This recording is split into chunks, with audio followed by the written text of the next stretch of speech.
Welcome to Discover Startups, a show that shines a light on early stage founders and the ideas behind the businesses that they're building. I'm Georgie Brown, and on today's show, how Megan left behind life as a finance lawyer and launched Homi Kitchen, a brand bringing the bold, crazy rich flavors of Singaporean street food to the UK kitchen. For many people in the UK, cooking Asian food at home usually means grabbing a bottle of soy sauce from the supermarket. The choice is limited, often full of additives, and often lumps entire regions together, leaving whole cuisines, like Singaporean food, barely represented. That absence was something Megan felt deeply after moving to London from Singapore. What started as cooking for friends during lockdown quickly became the spark for Homi Kitchen, a way to bottle authentic Singaporean flavors in clean label sauces that are vibrant, versatile, and ready in minutes. With Homi Kitchen, Megan's bridging the gap, giving home cooks the chance to experience crazy rich flavors without compromise. Megan, thank you so much for joining me on the show.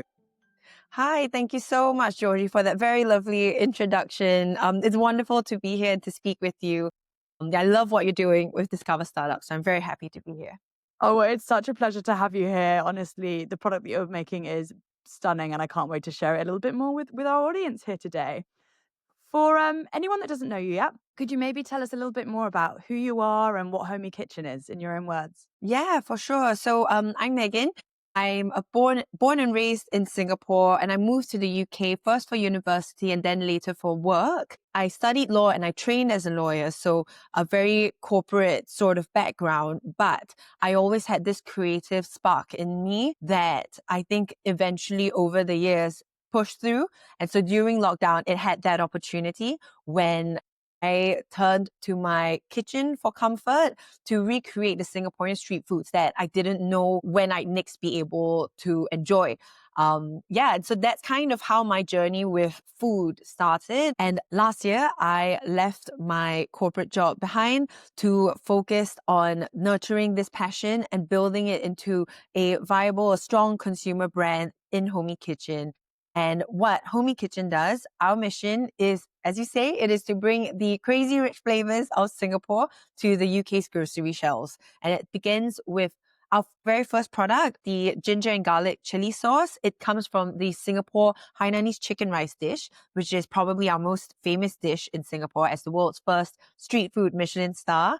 And my second product, which we've only just launched last month, is a pepper sauce from the iconic Singapore black pepper crab. I mean, firstly, amazing. What a journey to go from the legal career track into the food development industry. And I think, it's really inspiring to hear that you were able to make that jump, because I'm sure there's a lot of people that be listening that might be commuting on their way to their corporate job, maybe with a passion for food or for something more creative. And it's great to be able to share your story today of how you made that jump. Could you maybe take us back to that origin moment and where you realized that maybe food was the thing that you wanted to pursue? Yeah, absolutely. It kind of took me by surprise as well, I suppose. I've always enjoyed cooking. So even in college, actually, I've not shared with you yet, but even in college, when I wasn't allowed to have a kitchen because my dorm room was in a, listed building, I would cook like whole meals, like curries and like fried chicken in like my in a rice cooker that I would hide away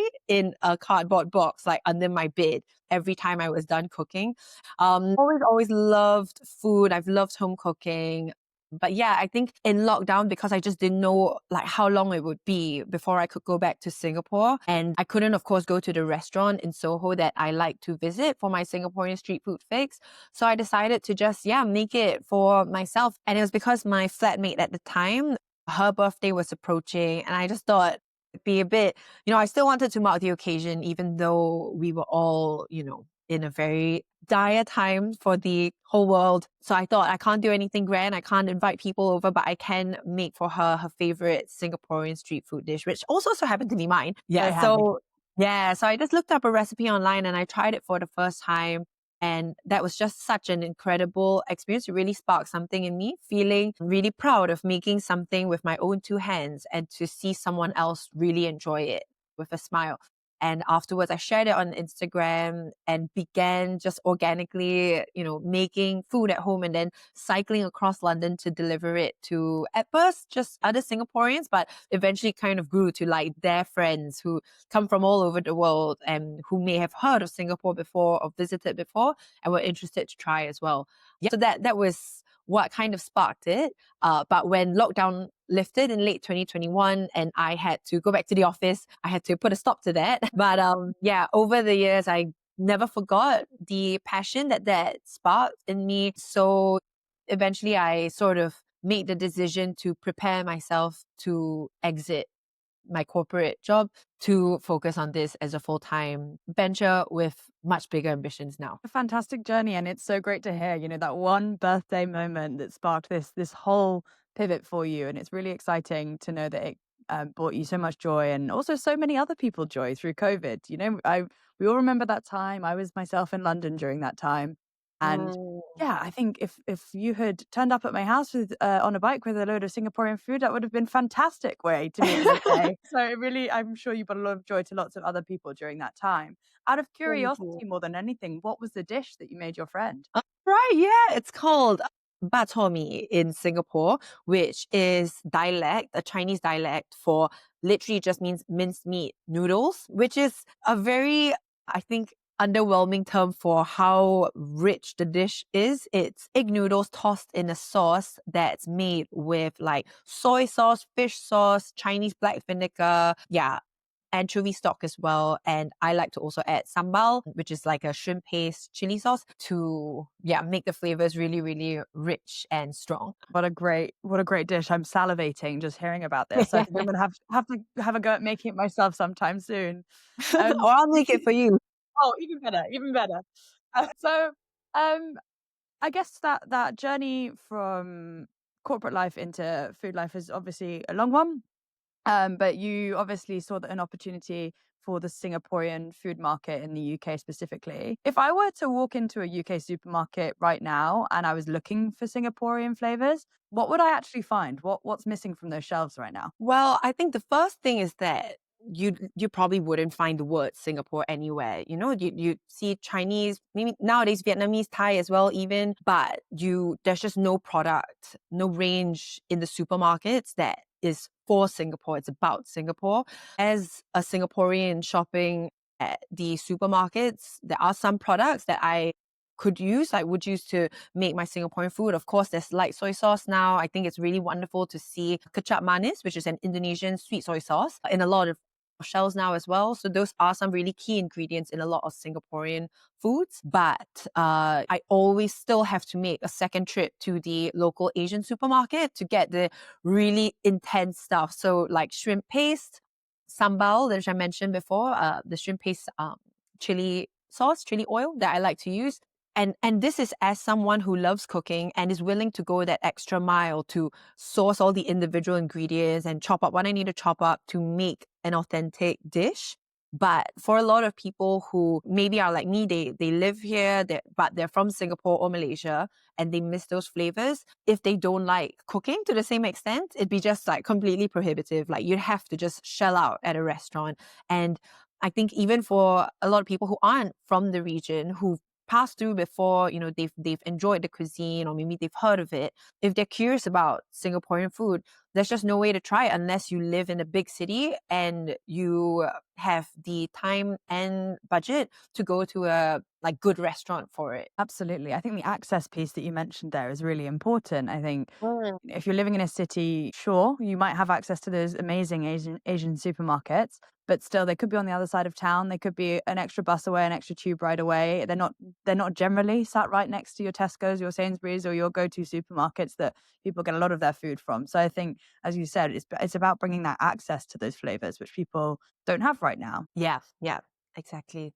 Now, Singaporean food itself. Now, I haven't been fortunate enough to visit Singapore, but from what I understand from lots of friends that I know that have lived out there, is that it is a true melting pot of cultures, foods, cuisines, everything. It's an amazing place. What is something that people get wrong about Singaporean food that you wish they understood a bit more? The first one, I'm a little shy to say it almost because I know a lot of people may feel a bit embarrassed to hear it, but Singapore noodles is not actually from Singapore. Oh, okay. Yeah. And the number of times, I mean, they're very well-meaning people, but the number of times I've had someone say to me, "Oh, I love Singaporean food. I love Singapore noodles," and I just go like, "Oh, oh, how do I bring it to you?" And I think some people may take offense, but the truth is, we're half the world away. I don't blame people for not knowing a little bit more about the true origin of that dish. It actually is a Hong Kong Cantonese invention, Singapore Yeah. noodles. If you go to Singapore, honestly, growing up, I had never heard of Singapore noodles. And it was only when I was 19 and I moved to the UK and someone mentioned a dish to me. And I was like, oh, okay, it's a thing. So that's the first myth to debunk, that Singapore noodles is not from Singapore. But yeah, I think the other misconception is that Singapore food is just like Malaysian food, or that we don't have our own culture, our own food culture, and that it's completely derivative. I mean, technically speaking, yes, because it is a melting pot culture. It's an immigrant country. Most of the population, so my own family included, they would only have moved from the surrounding neighboring Asian countries 3 or 4 generations ago. But that doesn't mean that our food culture can therefore be erased or dismissed. Every Singaporean dish does have a distinctive quality to it that is a little different from the origin country's dishes. So, for example, with biryani, it comes from India, of course, but in Singapore, I grew up calling it nasi biryani, which is like the Malay, nasi means rice in Malay. So again, there is that bit of fusion. The dish itself, it is a bit different. The way it's presented in Singapore, you'd have a side of acar pickles, which are Peranakan pickles, pickled vegetables, and that in itself is from the mixed heritage culture of a group of people in Singapore, in the region. So I think that that's one of the most beautiful things about Singaporean culture, that in the food itself it reflects the diversity and harmony, the racial harmony of the country, and which I think is just such a beautiful message. I grew up, every single year we have a day in school specifically to celebrate racial harmony, and we turn up in our ethnic costumes, and I would sometimes wear my Chinese cheongsam, but you could equally turn up in an Indian sari, and that would be, it'd be fun. It'd be us celebrating each other's cultures. So that's one thing about Singaporean food and culture that I'd like to share with more people. It honestly sounds fantastic. I think the cultural element of Singapore, about how it's a country that's brought so many different people together, and then the food that comes out of that is just fantastic. All these flavor mixes, all of this inspiration and this joint respect and love for each other's cultures that it comes out in the food is just such an exciting thing and something really to be celebrated. What's quite maybe sad about the Asian food culture in the UK is it often, as you've just mentioned, seems to lump a lot of cuisines together. Um, and I'd love to hear your thoughts on why that is a problem for, taste and people understanding Asian culture. Again, I think I have a lot of empathy for why this is the case. And, hands up, like I'll put my hand up to say that in Singapore, we have stores that just say Western food, which I mean, that's again, it's the same thing, right? It's such a disservice to Italian food's obviously very different from French and Spanish and Portuguese. So, I am hopeful, I'm positive that, as we in the past 100 years, of course, we've entered the digital age with a lot of where information is very much more easily accessible. We can travel to and fro, that there will be a deeper understanding of the nuances of each culture's traditions and heritage. We already definitely do see that changing in Singapore, and definitely I see it starting to change here in the UK as well, for the reverse for Asian food. But I think why it's problematic when people just lump, for example, East Asians all together, like Koreans, Japanese, Chinese, and everyone in the Indian subcontinent together, Pakistani, Indian, Bangladeshi. The issue with that is that it just erases so much of the authentic experience of growing up in each of those places and belonging to those cultures, because different countries have very different histories, different baggages, different things that they, have triumphed in, have built over the years. And I think when you understand that, the nuances of each person as truly as an individual and the context they come from, you understand people better. And when you understand people better, you can build stronger relationships. You can forge more authentic and genuine relationships. And that just leads towards world peace. You know, a lot of conflict can come from a lack of understanding about why they are the way they are. And food is so fundamental to the human experience, right? Like we all have to eat, rich, poor, you know, whatever you are, you have to eat every single day. And food, as a result, I think it is a very core part of how we relate to each other, even from as kids with parents feeding children. When you host someone, you know, feeding is a platform, a way of getting to know one another. And when you lump Asian food as one block, that means that you are saying that someone from Singapore may think and feel the same way as someone from India, which is just different. Even within India, you have so many regions. So I think it is really important for so many reasons, more than just taste, to learn that distinction between each culture. I mean, I'm definitely still on that journey as well. You know, we are limited by what we've grown up with, what we've experienced. But now I think as adults and in this age where there is that opportunity to learn so much more about each other, I think that's something that everyone should do. What a fantastic answer. As you just touched on there, it's about that respect. It's about the food is so integral to all of our lived experiences. So understanding the differences in people's food and being able to enjoy and celebrate the differences in people's food is allowing people to celebrate culture and differences in culture across countries, which is such a fantastic thing. I'm a huge foodie, so having you on the show today was so exciting because all I'm thinking about now is food, and I will be for the rest of the day. Same. But it's great to hear about the cultural differences, and food impacts so much of our lives, as you say. So it's great to talk about the bigger picture. That's not just the food that's on your plate. It's about where it's come from and how it got there. Yeah. Which I guess quite neatly brings me on to my next question, which is, why do you feel that right now is the time to be building a Singapore first pantry product? To be honest, I feel like the right time was even possibly years ago. When I first moved to the UK about a decade ago, the world was a very different place and people didn't really know what or where Singapore was. Quite frequently it'd be mistaken for a part of China. But now, especially I think the Hollywood movie Crazy Rich Asians, I think that really thrust Singapore into the global spotlight into pop culture, into popular culture, because Singapore has a really great reputation financially, politically as well. It's very stable. That's one of the things that Singapore is very well known for. It's got very, very low crime rates. So in a lot of these, academic journals, perhaps, it'd be cited as a little example of something great that we've done. But in terms of capturing the hearts and imaginations of people worldwide, I think that movie really did it for us.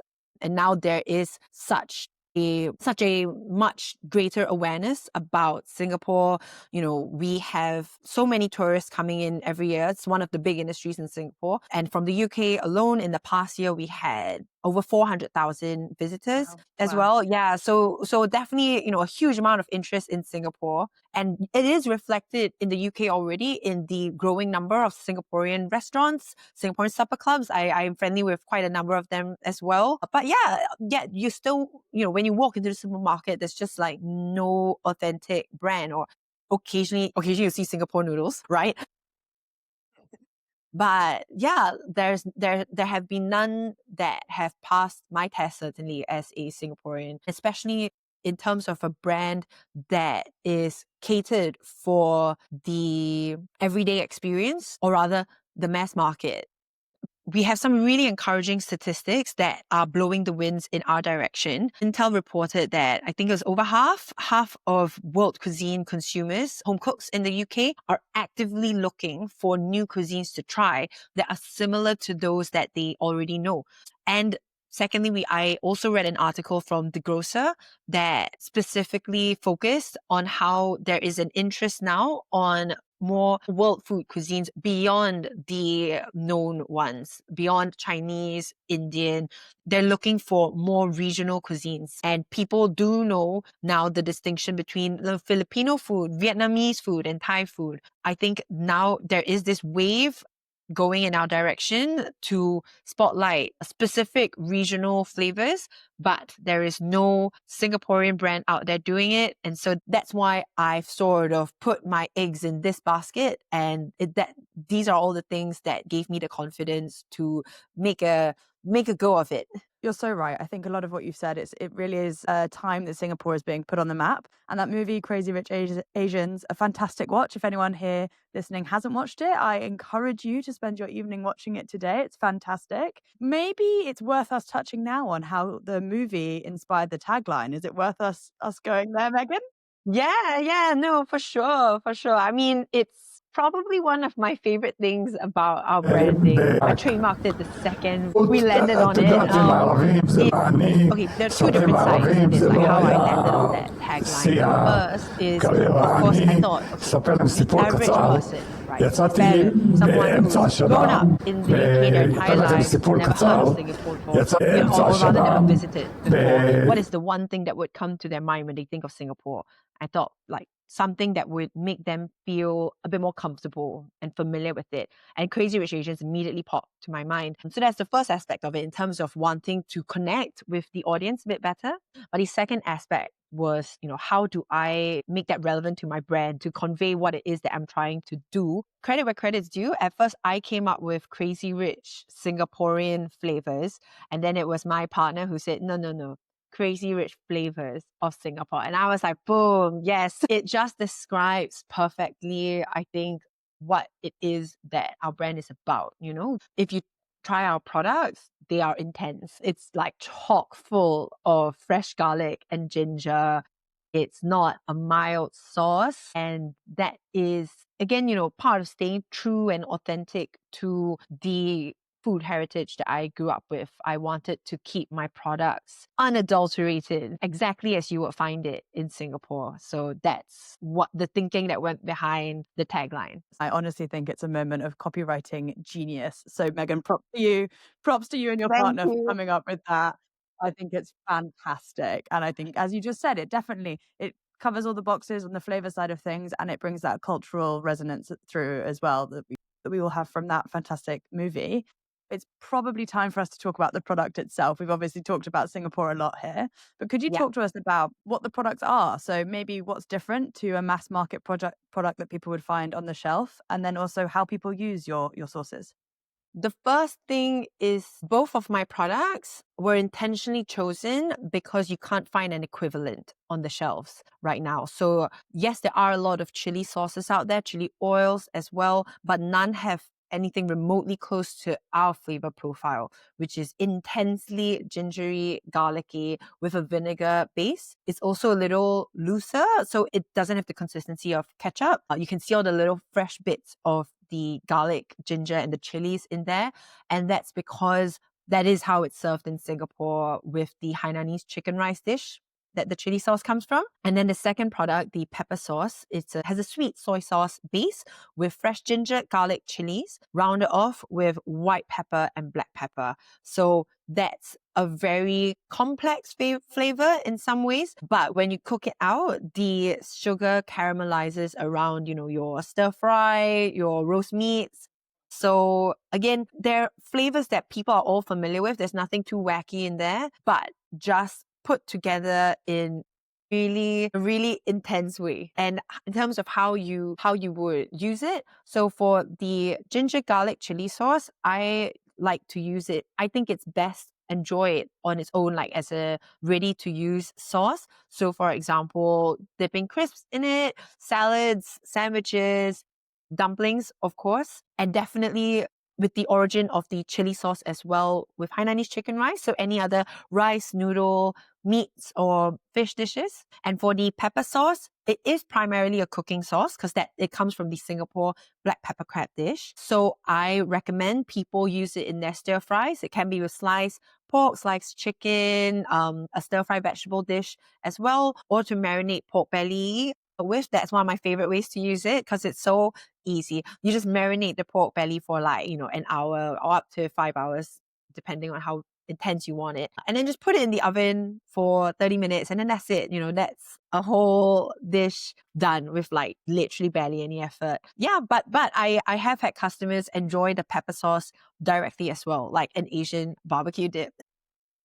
Oh, that's such a good way to think about it as having pepper sauce on its own. And it's great to hear that there's no other products on the market like these right now. It's great to hear that you created something that's totally unique. I know something that's also very important to you and the production of this is the clean label element. Could you Yeah. maybe talk us through what that means and how that makes the sauce different to what's on the shelf in your Yeah. average supermarket right now? For sure. So clean label just means that you don't have any artificial nasties in there. No E numbers. Yeah.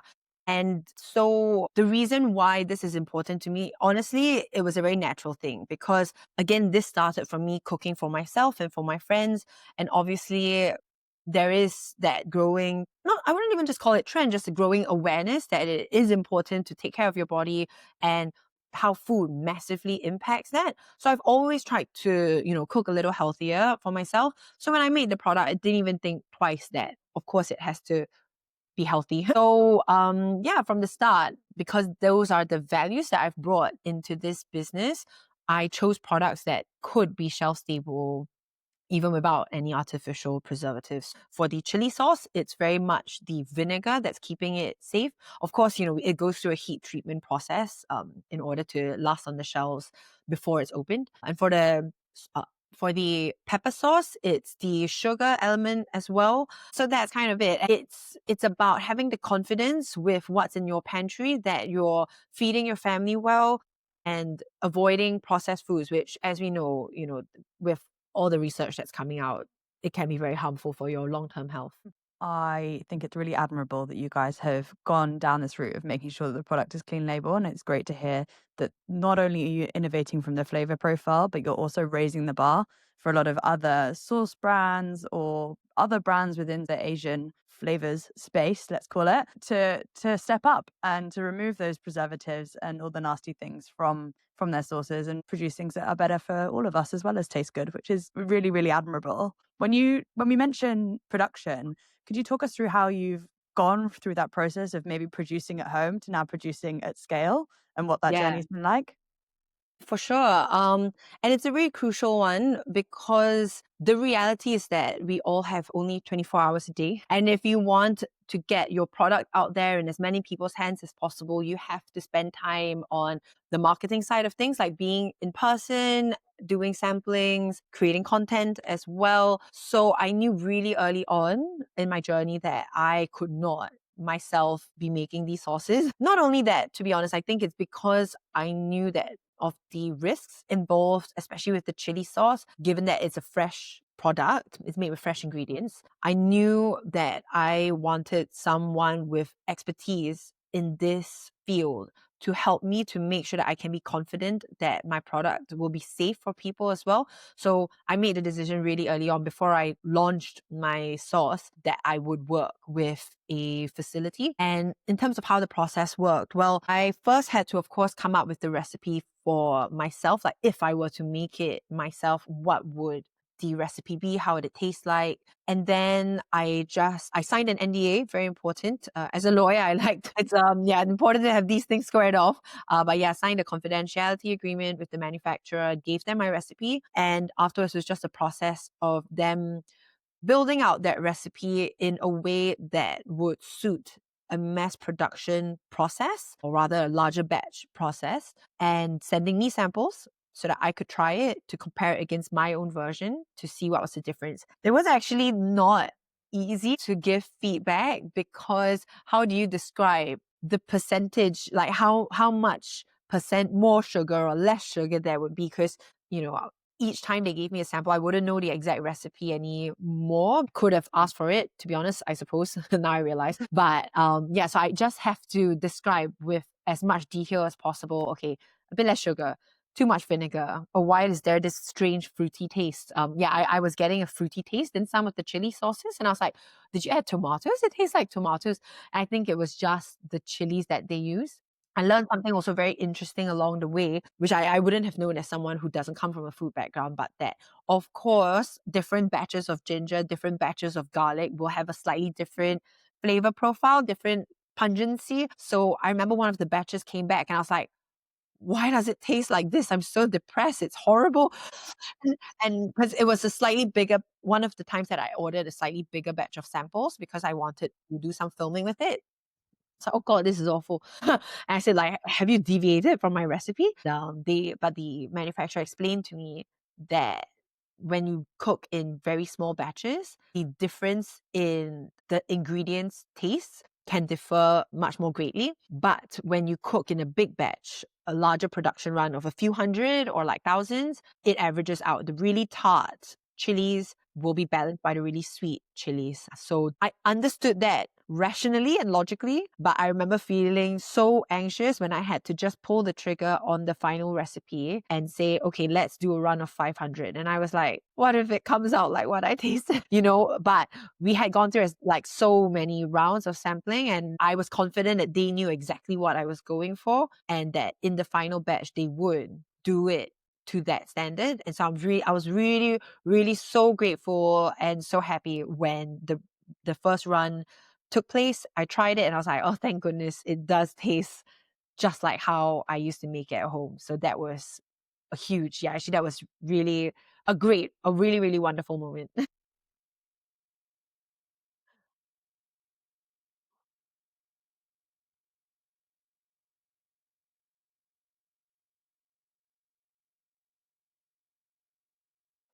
Yeah.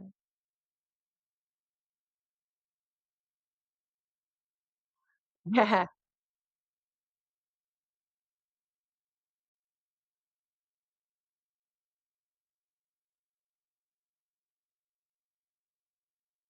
Yeah.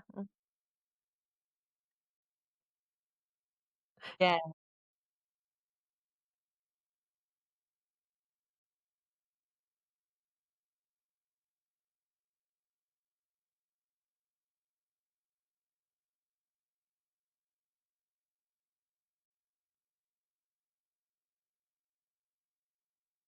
So the long-term vision that I had for the brand is definitely to reach non-Singaporeans as well, because there is an element of pride in that. I think wanting to represent my country to other people in the world, to share that with them so that for the next kid that moves over for university, when they say I'm from Singapore, instead of, oh, where's that? They get like, oh, I love Singaporean food. That's what I want to do with my brand. So that is the long-term vision. But that being said, of course, there's the element of, me having been that kid before and wanting to help that kid as well to enjoy the food that they may miss from home more easily.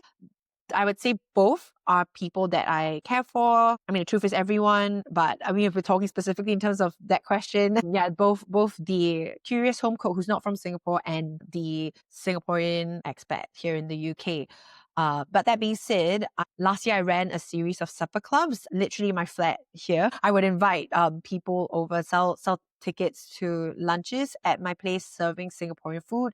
And I knew from that experience that the first customers would be Singaporeans or people who have lived there for some time or meet their family. One of their parents are from Singapore, but that eventually, if they were convinced of the flavor, of the taste and the quality, they would be my advocates to their friends here in the UK. Every single Singaporean here in the UK has their own little network of friends from their work, from school, neighbors in the community. And, I know Singaporeans are mad about food. We all are. And so if I could convince them, I knew that it would just make my life a lot easier to then convince the next person as well. I think nowadays people are really focused on authenticity. So again, it's part of that. Like if I can convince the Singaporeans that this is good, that this is authentic, then that is also, it strengthens the brand as well as a whole.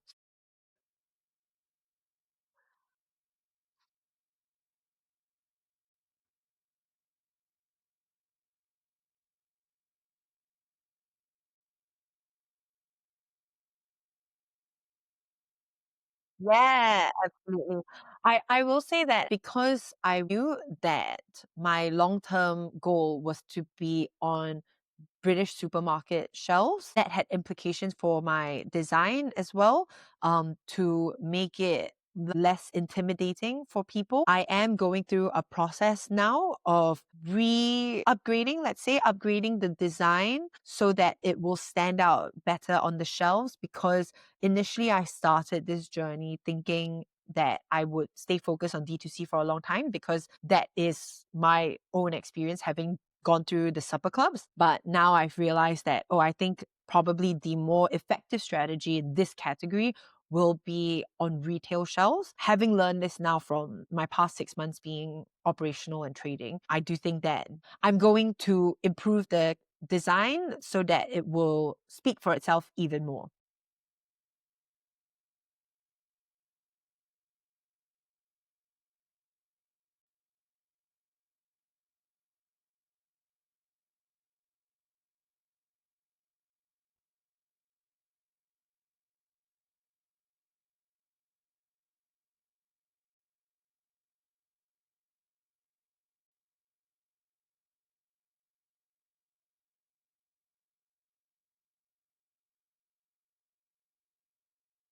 Yeah, definitely new products. I'm already working on my third, which will be a curry sort of paste. Let's just say that.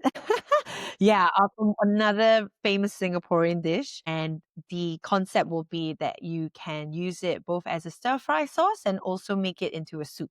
So that's the idea. So I'm working on my third product already. I also have ideas, of course, to continue the range, but one little step at a time. Yeah, and now that I have been operational and trading for 6 months and come to realize that retail is the direction I want to head into, I am attending a lot more trade events. To be honest, as a lawyer, before I didn't even know what was a trade event. So now I know, and now I've been, going to a lot more of these events, sharing about Homey Kitchen. So the dream, the hope will be that we will be on a supermarket shelf as soon as possible. Yeah, and a store near you.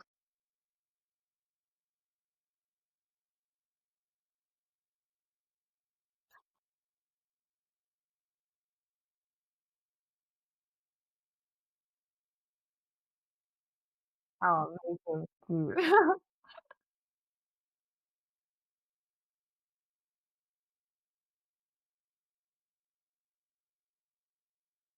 Yeah. Well, there's our Instagram, of course, homekitchen.uk. We're also on TikTok, although that's still a very early, in its very early stages. Same thing, homekitchen.uk. And when you go onto our website, www.homekitchen.com, and you sign up to our mailing list there, you'll also be kept up to date with our latest developments. When I was launching each of my products, I ran special promotions and special pre-launch samplings for each of the products with my mailing list subscribers. So that was a good fun. That was good fun as well to get to share it with them and have some confidence before it had even been launched. So yeah, that would be, I love to chat with more of you on those platforms.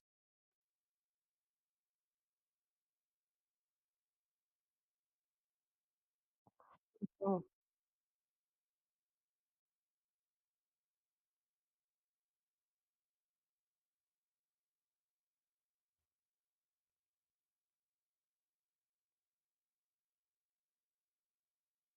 yeah, honestly, so many. Can I name more than one? Okay, so the first will have to be my good friend Victoria from Victoria's Secret. That's her Instagram handle. She's just launched a noodle kit, and I've had it myself. I've made my first order and it blew me out of the water. It was it's Taiwanese air dry noodles, which you can use it basically like instant noodles, but it's healthier version for you because it's not deep fried. And it comes with these like awesome sauce packets. I love her nutty nudes flavor. It's got like a sesame sort of flavor. Really, really awesome. Have to try. So that was the first one. I'll rattle off the other ones that I had in mind. They were Yep Kitchen, Tom from Yep Kitchen. I am a huge fan of his Sichuan chili oils. They're so delicious. Again, I was almost like shocked to try it. And I was like, oh gosh, it is so nice. So he's a great one to talk to. Tim from Sorcerer, they do stir in pasta sauces. I really love the product and I love the branding as well. Sorcerer is just, it does what it says. It brings magic to your pasta dishes. Tess from All Dressed Up Dressings, I really admire what she's done with her brand. It's about natural salad dressings, but it comes with a whole range of flavors as well. I'm really excited to see Priya from Margie Drinks. She's just about to launch her iced chai brand, and she's done so much in the food space already. She's done supper clubs, she's done pop-ups serving crisps with Indian chaat, and now she's doing iced chai, and I'm super excited to see where she takes it. Let me see if there's a few more that I wanted to give you. Oh yeah, okay, just two more. Shen from Mama Yu Chili Oil. Her chili oils are phenomenal. She describes herself as a takeaway kid. Her mom used to run a takeaway, and now together they've put their best chili oils into a bottle, into a jar, and made them available for sale. A curry chili oil, that's my favorite one. Like, I salivate thinking about it. So that Mama the final one I just want to share about was Cassandra from Cha Tong that sells Hong Kong iced milk tea. That I did a supper club with them in May, and I've been a fan of them since its inception. Also in the COVID sort of era. They're in Selfridges with us too, so you can find them there.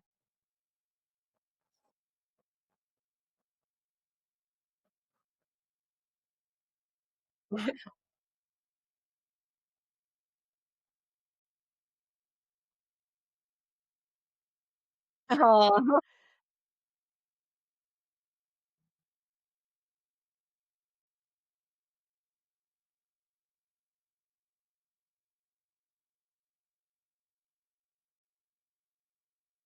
Thank you. Thank you so much, Georgie. I really enjoyed chatting with you today. Yeah, can't wait to hear your conversations with all these other lovely founders as well. I wish I could have listed even more, but you are only one person, Georgie. So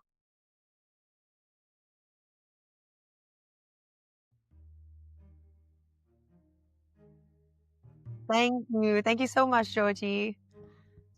If you enjoyed this episode, you can support Megan and what she's building with Homi Kitchen by checking out the links in the show notes, following her on social media, and sharing this episode with a friend. And for any UK listeners, you can get free shipping on your first order of Homi Kitchen when you use the code DiscoverHomi on their website. If you like what we're bringing you here from Discover Startups, I would love if you could take a second to subscribe to the channel or sign up to our newsletter. That way you'll be the first to know when a new episode drops. That's all for today, but I'll be back soon with another founder, another story, and another startup for you to discover. I hope you all have a great day.